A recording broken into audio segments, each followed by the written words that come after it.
सनातन संस्कृति में सावन को भगवान शिव का प्रिय माह माना गया है। इस माह में भगवान शिव को प्रसन्न करने के लिए पूरे माह भगवान शिव की पूजा आराधना करनी चाहिए और पूरे माह भगवान शिव की कथा एवं महात्म्य पढ़नी या सुननी चाहिए। तो चलिए सुनते हैं भगवान शिव की कथा। एक समय की बात है जब माता पार्वती शिव जी को पति रूप में प्राप्त करने के लिए घोर तप कर रही थी। तब उनके तप को देखकर देवताओं ने शिव जी से देवी की मनोकामना पूर्ण करने की प्रार्थना की। शिव जी ने पार्वती जी की परीक्षा लेने सप्त ऋषियों को भेजा। सप्त ऋषियों ने शिव जी के सैकड़ों अवगुण गिनाए, पर पार्वती जी को महादेव के अलावा किसी और से विवाह मंजूर न था। विवाह से पहले सभी वर अपनी भावी पत्नी को लेकर आश्वस्त होना चाहते हैं, इसीलिए शिव जी ने स्वयं भी पार्वती जी की परीक्षा लेने की ठानी।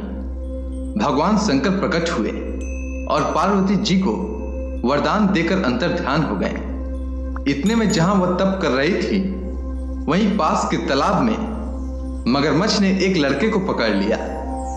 लड़का जान बचाने के लिए चिल्लाने लगा। पार्वती जी से उस बच्चे की चीख सुनी न गई। द्रवित हृदय होकर वह तालाब पर पहुंची। देखती हैं कि मगरमच्छ लड़के को तालाब के अंदर खींच कर ले जा रहा है।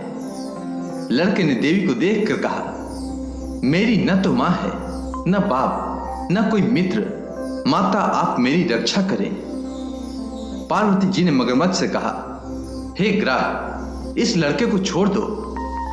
तब मगरमच्छ बोला, दिन के छठे पहर जो मुझे मिलता है उसे अपना आहार समझकर स्वीकार करना मेरा नियम है।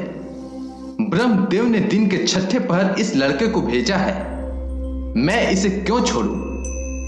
पार्वती जी ने विनती की, तुम इसे छोड़ दो।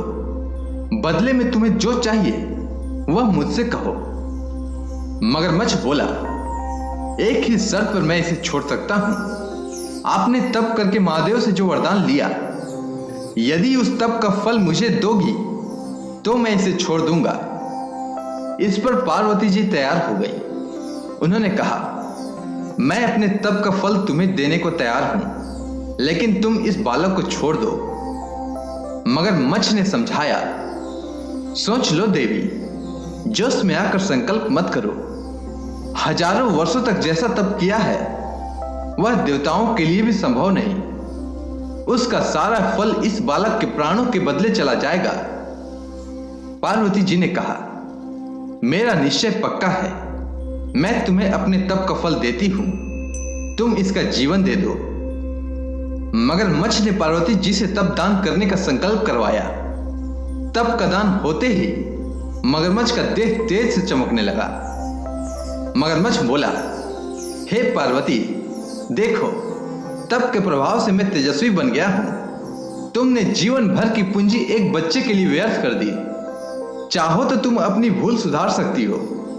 मैं तुम्हें एक मौका देता हूं। पार्वती जी ने कहा, हे ग्राह, तब तो मैं पुनः कर सकती हूं, किंतु यदि तुम इस बालक को निगल जाते तो क्या इसका जीवन वापस मिल पाता? देखते ही देखते वह लड़का अदृश्य हो गया। मगरमच्छ भी लुप्त हो गया।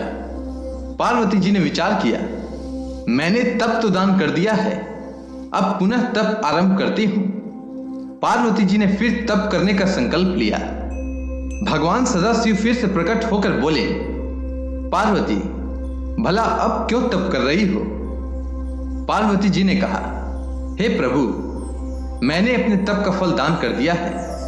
आपको पति रूप में पाने के संकल्प के लिए मैं फिर से वैसा ही घोर तप कर आपको प्रसन्न करूंगी। तब महादेव बोले, मगरमच्छ और लड़के दोनों रूपों में मैं ही था। तुम्हारा चित्त प्राणी मात्र में अपने सुख दुख का अनुभव करता है या नहीं, इसकी परीक्षा लेने को मैंने यह लीला रची। अनेक रूपों में दिखने वाला मैं एक ही हूं। मैं अनेक शरीरों से अलग निर्विकार हूं। तुमने अपना तप मुझे ही दिया है, इसीलिए अब और तप करने की कोई जरूरत नहीं है। इसके बाद देवी ने महादेव को प्रणाम कर प्रसन्न मन से विदा किया। अगर आपको यह कथा अच्छी लगी हो तो कमेंट सेक्शन में ओम नमः शिवाय लिखना न भूलें। धन्यवाद।